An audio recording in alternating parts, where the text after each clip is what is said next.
Welcome back to the Deep Dive. Today, we're diving into something pretty thought-provoking. Yeah. It's Russ's interview on the JayShettyPodcast. Oh, yeah.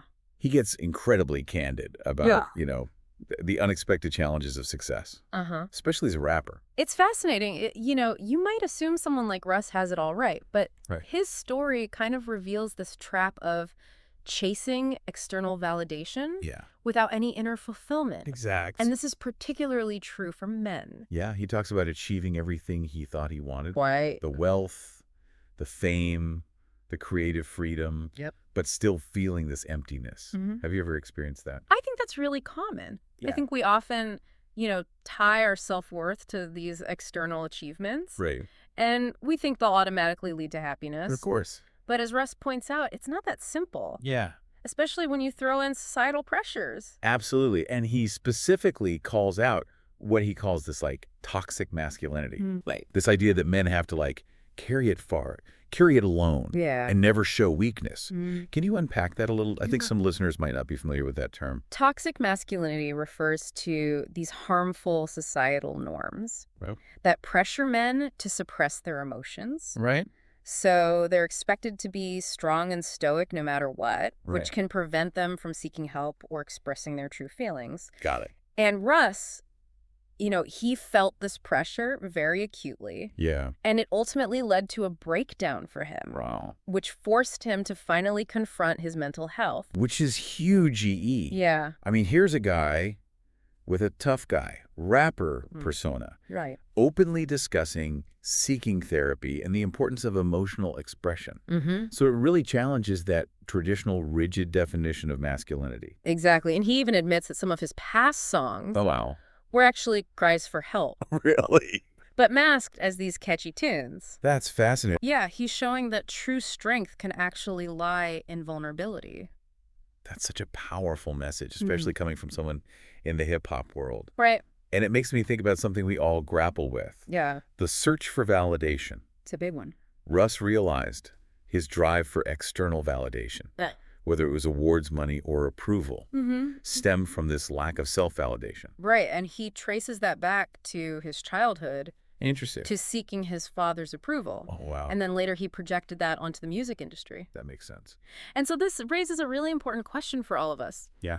What are we truly seeking? Right. Are we chasing external validation to fill some kind of internal void? It's so easy to fall into that trap, isn't it? It is. Trying to find happiness in things outside ourselves. Absolutely. But Russ talks about growing down instead of growing up. I love that. Which found so intriguing. Yeah. It's almost like he's saying true growth isn't about getting bigger and more successful in the traditional sense. Yeah, Russ's idea of growing down suggests that instead of chasing ever bigger external achievements, true growth might come from looking inward and cultivating self-compassion. So he's choosing to celebrate his creative gifts as acts of self-love rather than constantly seeking that external validation. That's a big shift. That really resonates with me. It's about redefining success on your own terms. Yeah. Right?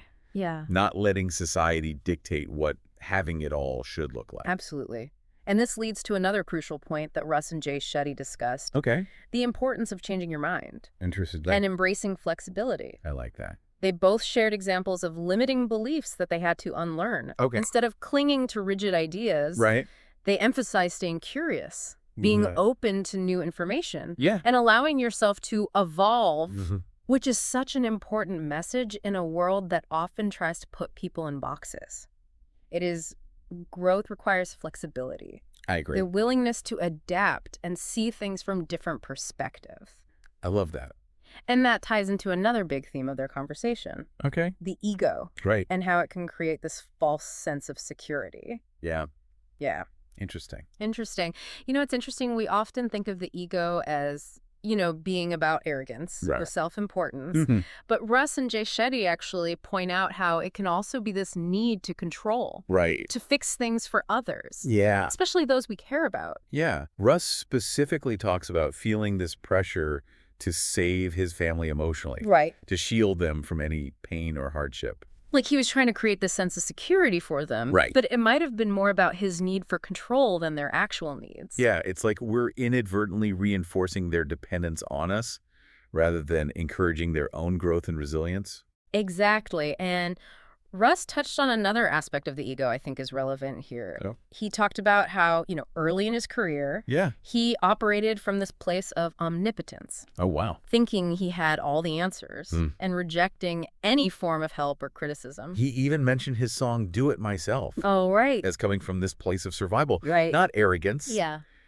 He genuinely didn't have the support he needed, so he had to forge his own path. Exactly.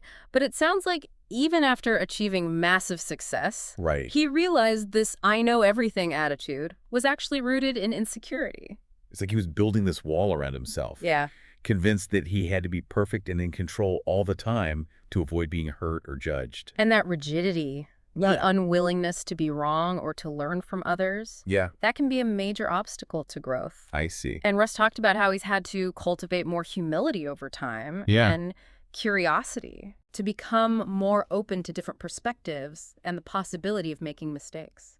Which connects to what JayShetty was saying about keeping your identity small. Oh, yeah. Do you remember that part? Yeah. He talked about how it's important to not get so attached to one specific label or role that you lose sight of who you are at your core. He used the example of athletes who identify solely as athletes and then struggle with their identity when their playing days are over. Exactly. But I wonder if that's always possible. Right. I mean, some of us find so much meaning and purpose in our work. Yeah. Is it really realistic to completely detach our identity from it? That's a great question. And I don't think it's about completely detaching our identity from our work or passions. Okay. But rather about recognizing that we're these multifaceted beings. Right. We can be dedicated to our careers, our creative pursuits. Yeah. And still hold space for other aspects of ourselves. That makes sense. It's about having this more holistic sense of self, rather than putting all our eggs in one basket, so to speak. Exactly. And that leads to another key theme of the interview. This power of changing your mind. Oh, yeah. It's a big one. Both Russ and JayShetty shared personal examples of limiting beliefs they had to unlearn. Right. And it really highlights the importance of staying open to new information and challenging our own assumptions. It's so easy to get stuck in our own ways. Right. Especially if you know those beliefs have been shaped by our past experiences. Totally. But as JayShetty pointed out, sometimes those beliefs can actually hold us back from reaching our full potential. He actually brought up a really relatable example. Oh, yeah. Remember when he talked about how he used to believe that anyone who had money must have done something shady to get it? Yes, that belief was so rooted in his childhood experiences. Right. But it really limited his own potential. Yeah.